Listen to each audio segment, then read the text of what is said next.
आज अपन बात करने वाले हैं कि अपने पास कितने बैंक अकाउंट होने चाहिए। तो आप इस वीडियो में बने रहिए, एंड में मैं बोनस टिप दूंगा। तो चलिए शुरू करते हैं। बात करनी है कि बैंक अकाउंट कितने होने चाहिए। होने को तो कितने भी हो सकते हैं, और मैं मेजरली 3 लेके चल रहा हूँ। पहला बैंक अकाउंट, उसमें आपकी सैलरी क्रेडिट होती है। सबसे पहली चीज तो आपकी उसमें से EMI कटनी चाहिए। इसमें ध्यान रखना क्रेडिट कार्ड और अदर बिल्स ना हो। उसके बाद आता है दूसरा बैंक अकाउंट इन्वेस्टमेंट का। SIP का जो डिडक्शन है और जो वन टाइम इन्वेस्टमेंट है वो इस वाले बैंक अकाउंट से होना चाहिए। मान लीजिए आपकी सैलरी आती है 1 लाख रुपए, ठीक है। आपने बोला मेरे तो 25,000 रुपए इन्वेस्टमेंट में जाते हैं, तो आपने सीधा इस बैंक अकाउंट में 25,000 रुपए भेज दिए। मान लीजिए आपने 15,000 की SIP कर दी, 10,000 वन टाइम में डाल दिए। अब आता है तीसरा पॉइंट, वो है डेली एक्सपेंसेस का। आपके जो UPI के खर्चे हैं, जो सब कुछ खरीदते हैं, वो इस बैंक अकाउंट में होना चाहिए। मान लीजिए आपकी 1 लाख सैलरी, आपने बोला मेरे तो महीने के खर्चे 50,000 है, तो आपने सीधा इस खाते में भेज दिए 50,000। इसी में से UPI कट रहा है, इसी में से grocery, daily day to day transaction हो रहे हैं। अब इसमें क्या होता है, कई बार अपन क्रेडिट कार्ड का यूज करते हैं, तो क्रेडिट कार्ड का जो बैंक अकाउंट का जो लिंकेज है ना, वो इसी बैंक अकाउंट से होना चाहिए। इससे आपको ये पता रहेगा कि मेरे हर महीने का जो एक्सपेंसेस है वो इसी के भीतर हो रहा है कि नहीं हो रहा है। रीजन बिहाइंड इज कि क्रेडिट कार्ड का यूज अपन केवल UPI के पेमेंट ना होने पर ही करते हैं। कभी अप्लायंस लेने पे, कभी कोई मोबाइल लेने पे, कभी मॉल में। अब इसमें बात करते हैं बोनस टिप की। देखो 1 लाख से अपन ने 25,000 इसमें डाल दिए, 50,000 इसमें डाल दिया, बच्चे कितने इसमें 25,000 अभी भी बच गए। इस 25,000 में फिर आपकी EMI कट गई, हाउस कट गया, कार के कट गई EMI। अब आपको बैंक स्टेटमेंट रखने में कितना आसान होगा।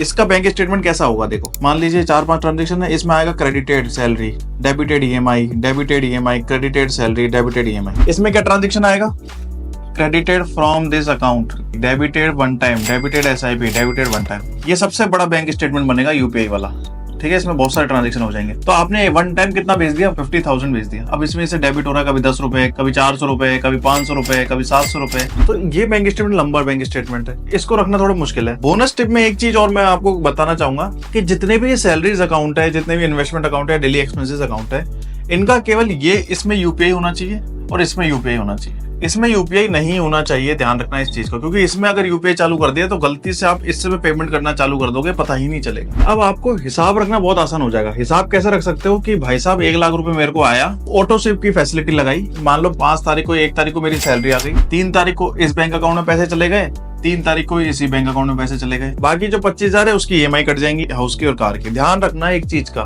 जितनी EMI हो ना उतना ही पैसा बचना चाहिए। एक्स्ट्रा पैसा मत बचाना। जो भी एक्स्ट्रा पैसा है ना वो सारा इस वाले सेक्शन में डाल देना। तो जब आप ये बैंक अकाउंट खोलोगे आपको लगेगा यार इसमें पड़ा हुआ है, मान लो 12,000 पड़ा हुआ है, तो 13,000 पड़ा हुआ है, या 15,000 पड़े हुए हैं, या 14,000 पड़े हुए हैं। जब भी आपको लगेगा तो आपने क्या कर दिया, वन टाइम कर दिया। झंझट ही नहीं, ज्यादा सोचने की जरूरत ही नहीं पड़ेगी आपको। मान लो आज आपकी सैलरी 1 लाख है, कल को 1,02,000 रुपए आने लगे, तो ये 2,000 जो एक्सेस है ना, इसमें खर्चा मत बढ़ाओ। सबसे बेस्ट तरीका है कि अपना इसमें इन्वेस्टमेंट बढ़ा दो। बहुत ज्यादा इमरजेंसी होगी तब निकालना ही पड़ सकता है, मैं इस चीज की मना नहीं कर रहा हूँ। अभी जो है वो इन्वेस्टमेंट पे फोकस करो, जो डेली एक्सपेंसेस है उस पर फोकस मत करो। तो ये अपनी बोनस टिप थी। आई होप आपको ये वीडियो समझ में आई होगी। Thank you very much.